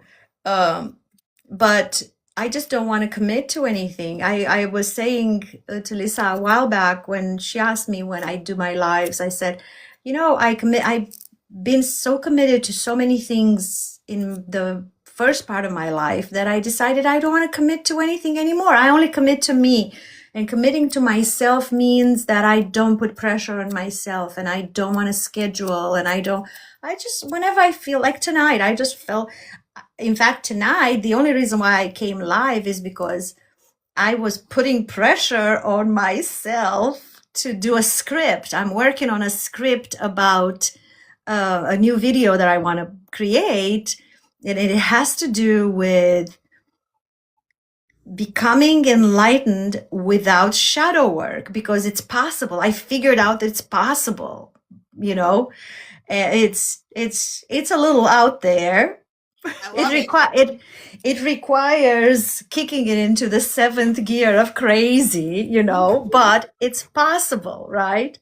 So I'm just thinking there and writing and going through notes that I've been writing, because this is an idea that I've had for months, because this is what happens to me. Like I get an idea and I write down in my notes on my phone, right? And when you write notes on your phone, it's like all truncated and there's broken up, and then I go back to that same note and I add to it and I write. And tonight I opened on my laptop the notes from my phone and I'm like, oh my God, there's so much written in here. And I'm like, I don't really feel like going. Then I'm reading and I'm like, no, I can't do this, but I got to do something, so I'm like, oh, let's just go on a live. So that was my escape from having to write up the script for my so, well, that's how it works. That's how I work. That's how I operate. I love it. I love it. Do you want to tell us a little bit about the concept, or are you waiting for the video? Well, the concept is very interesting, and it has to do with actually, I'm glad you asked, because this is the best place to share it on a live, because I don't have to do it perfectly. I'm a very long-winded, and that's why, in case none of you noticed, and that's one of the reasons why I script my videos, is because it's the editing part that just annoys the crap out of me, because I want to do a video of 6 minutes, 7 minutes, right? But it ends up like a 25-minute video. And for me to take a 25-minute video and compress it into a 6-minute video, it takes maybe like 3 hours. So I said, why don't I just write it all down first instead of rambling it? Why don't I write it down? And then now I at least have some bullet points to go over instead of, so anyway, so this is what I'm doing now. But right now I actually have so much stuff there that I haven't yet boiled it down to a short content. But in a nutshell, so I get a message one night, because this is what happens to me. I only operate based on guidance from within. I don't write content. I don't come up with content. Content writes itself through me. So I have a dream one night where it comes, my dreams are not dreams anymore, are lucid dreams. Like I know exactly what's going on and I communicate with the dream while I'm sleeping. So that night, I'm receiving this message that says, you simply can remove your consciousness from the avatar you are playing right now and migrate it into the avatar of your desire, which means you take pen and paper. And by the way, interestingly enough, I saw Kevin Trudeau. I'm not a follower, and I think he's an absolute nutcase, but he's brilliant. And for all it's worth, he's got some ideas. And today, interestingly enough, I saw him talk about writing your dreams, your visions, and your desires with blue pen on white paper. So for what it's worth, I'm throwing it out there because it came up today. Because he said the blue pen on white paper leaves some kind of a mark on the subconscious and the manifestation happens differently. So whatever, I'm just saying it. I'm sharing it because it came up today. But the point is, you write down the exact characteristics of your new avatar. Like, who do you want to be? Without any judgment, without any kind of, but what if, but how do I get there? No, just completely disregard any circumstances. And you simply write down exactly who this avatar is. Describe it. Make it impersonal. Like, literally describe this avatar that you think is the most amazing avatar possible, right? And then transfer your consciousness from your existing avatar, from who you think you are, the character you're playing today, transfer the consciousness into this new avatar. And then I asked Source, what happens to the old avatar? And he says the old avatar remains in the quantum field and he continues to interact with whoever considers that avatar to be part of their reality. So in other words, whatever, I'm like, the old Carmen doesn't die. It just simply remains into the quantum field, into another reality. But that actually means that you have to act as if you are an actor who moves from one movie. Like, let's say you finished playing this role in this movie, and then say, okay, goodbye, shake hands, see you later, we're done, bye-bye. I don't want to have anything to do with this movie. The movie's shut down. Now, the movie might still be playing with other characters, other actors, whatever, right? But it's in another studio. And you step into the new studio, into the new movie set, and continue your life as the new actor, the new avatar, the new role you're playing. But the key is to never step foot in the old movie set again. Ever. In other words, you let go of all your memories. All of it. You let go of all your, but you don't have to work your traumas. You don't have to work your fears. You don't have to do the shadow work. You simply disregard everything that is related to the old character. And this is what I call the 7th gear of crazy. Because you can only make this shift if you are a little nuts. And by God, we should all be a little nuts. A little more, but whatever you can afford, So that's the theory. That's awesome. I mean, it's drastic. It's drastic.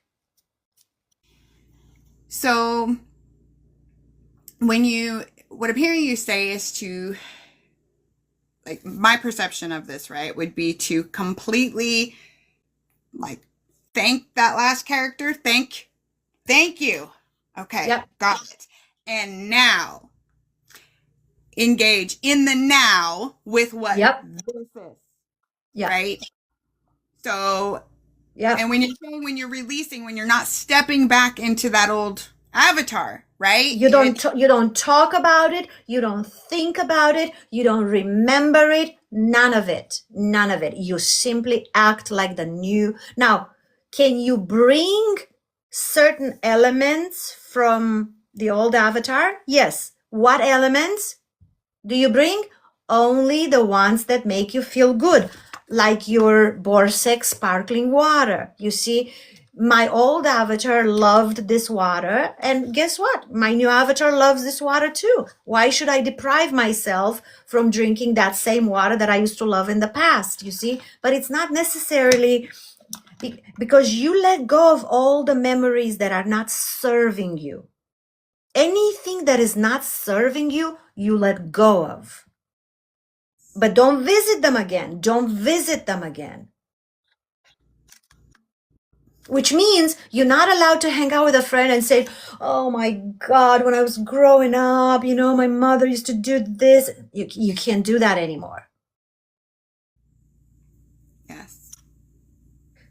But you can say, oh my God, I used to love hiking the mountains with my friends and all that. You can do that because that's something you want to keep in the new avatar. So that means when you create your new avatar, your bullet points of your new avatar are full on, like you gotta write like you write a novel about who this new character is, everything. How do you want your nails to look like? How do you want your hair? What kind of clothing you wear? What kind of jewelry you wear? What kind of everything, you write it down. What kind of car you drive? What kind of and by the way, make it as if you have a magic wand. Don't base it on the circumstances that you're living in right now, because right now maybe you cannot afford your next month's rent. No, you don't base it on that. You base it on what your desire is. Who do you want to become? Because you have the power, through the power of your mind, to bring it all into manifestation, as long as you remain into that frequency. And the only way to remain into that frequency and shift into that new reality is if you detach yourself completely from the old frequency.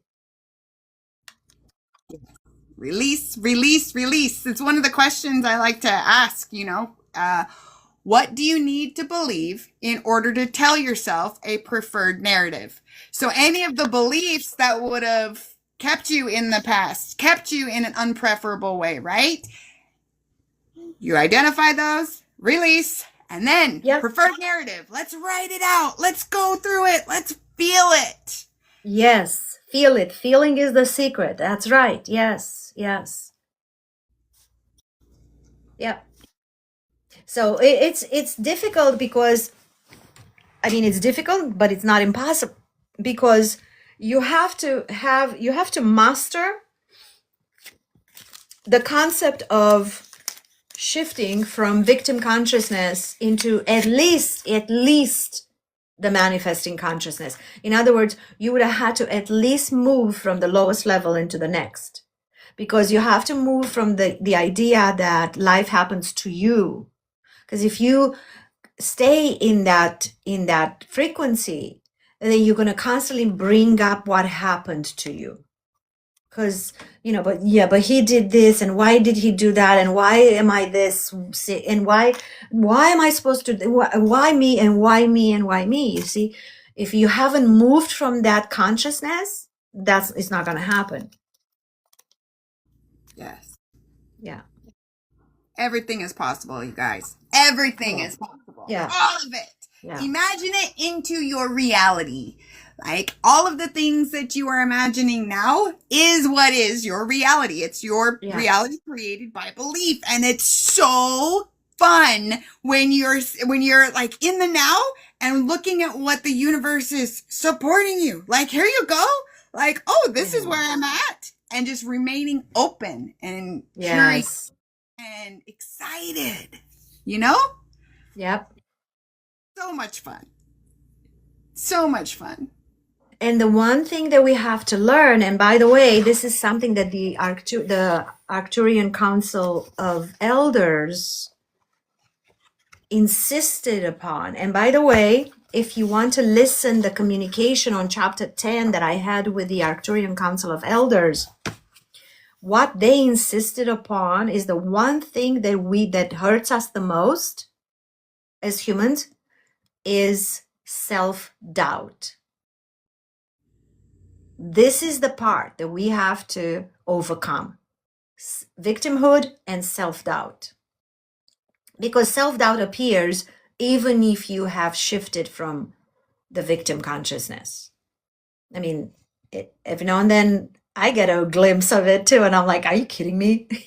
But self-doubt is a bitch, you know. Yeah. Yes.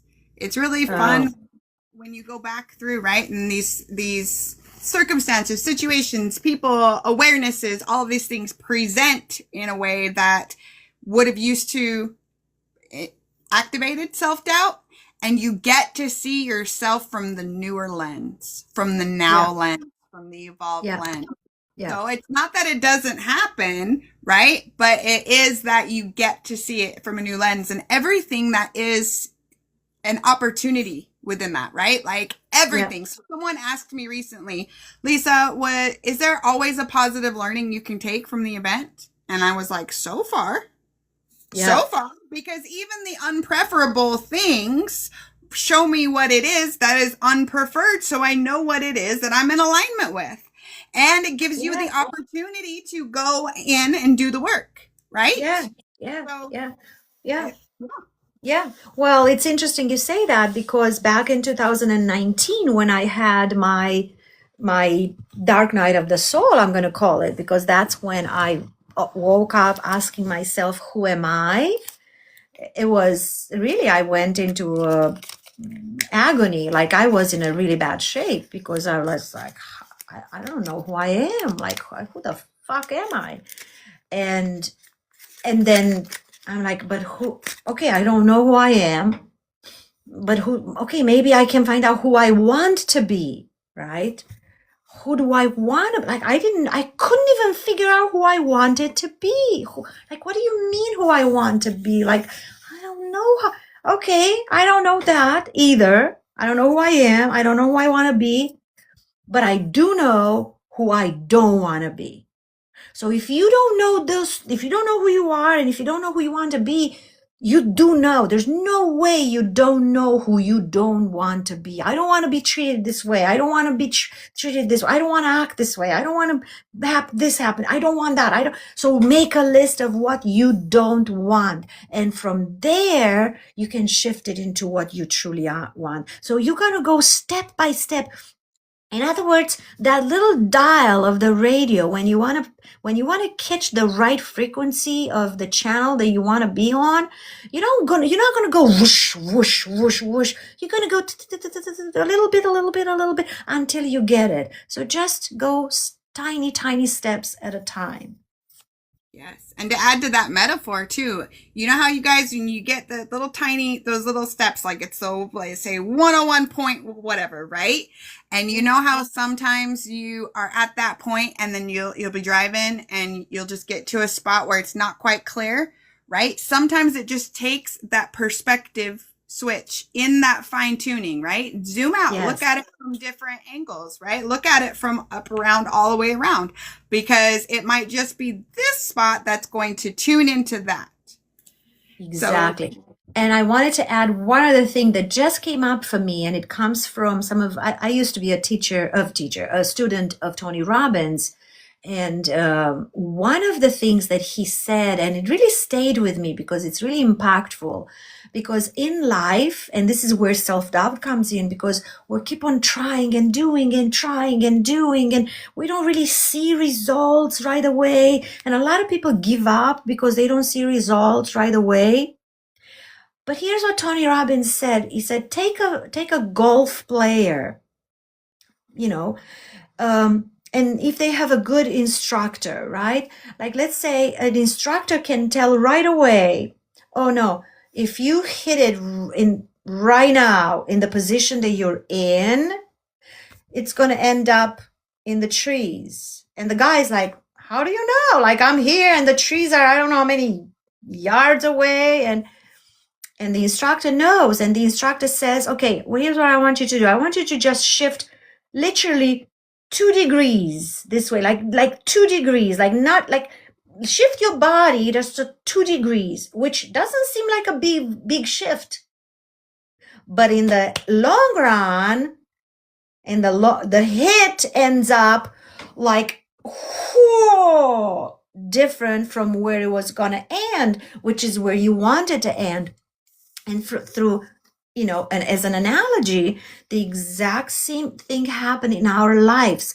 The tiny little things we do for ourselves, as you said, and as I mentioned, even if you just wake up in the morning and you tell yourself when you brush your teeth, I love you, you are beautiful, you're a badass, you're a hottie, you're fucking rock, you're whatever you want to say to yourself that makes you click, say it, even though it might not seem like something huge, but in the long run, it makes a huge difference.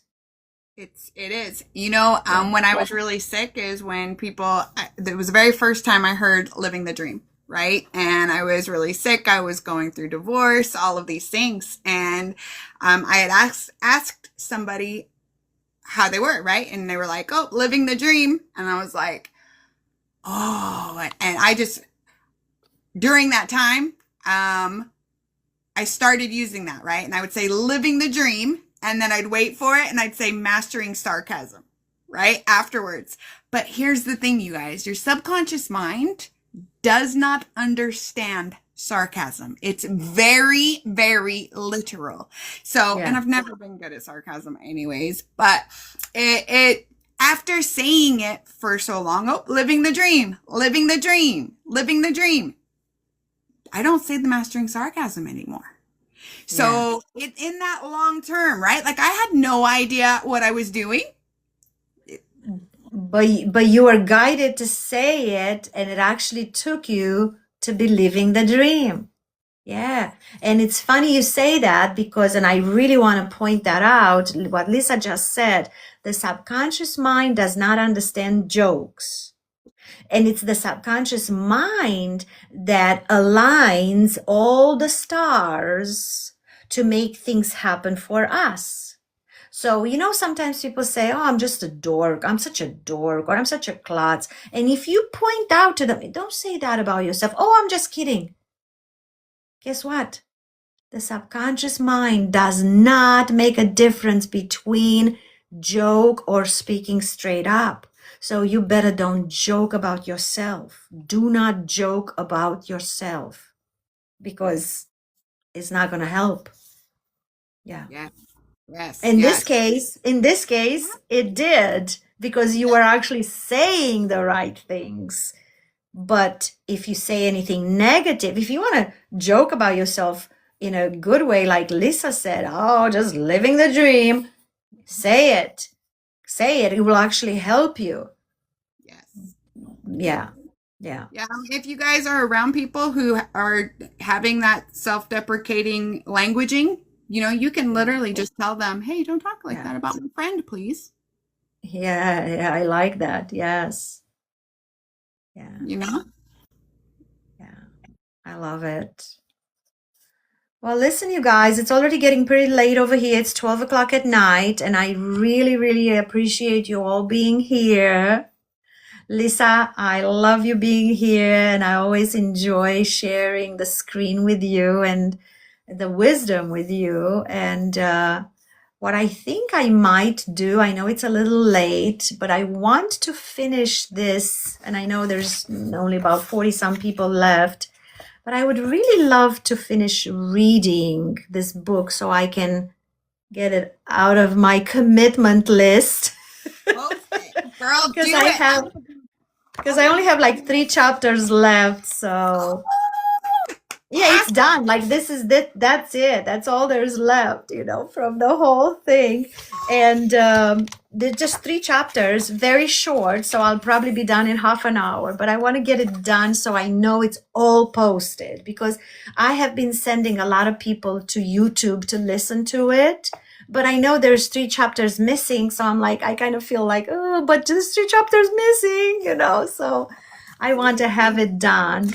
So what I'm going to do, you guys, I'm going to say goodbye to Lisa, and I'm going to say goodbye to any of you who want to leave. It's fine, but I will just sit and record the last 3 chapters just so I can keep the consistency with those other ones. So if that's okay. I love you, girl.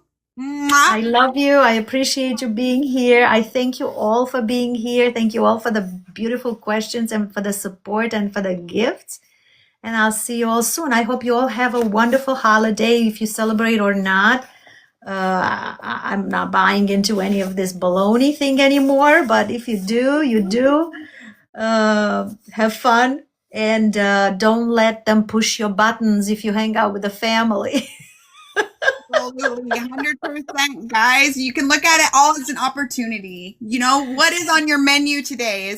Are you expecting what it is you don't prefer, or are you looking at it as an opportunity to explore? You know? Exactly, exactly. I'm not really sure what's happening tomorrow. But at 10 a.m. my time, Pacific Standard Time, tomorrow's my birthday.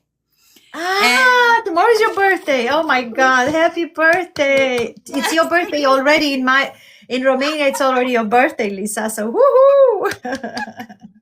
So please, there's something's going on. We're doing a TikTok. Okay. I'm sure there's an explosion. I am in a group. I don't know what's going on because, it's like everything just goes right over my head all the time. And I'm like, oh, there's another message. There's another message. Something is going on. I don't know I thought your birthday was already. It is for you, but yep, it's tomorrow. So, Yes. yeah. Okay. I appreciate you guys. Love you all. Every now. Love you, everybody.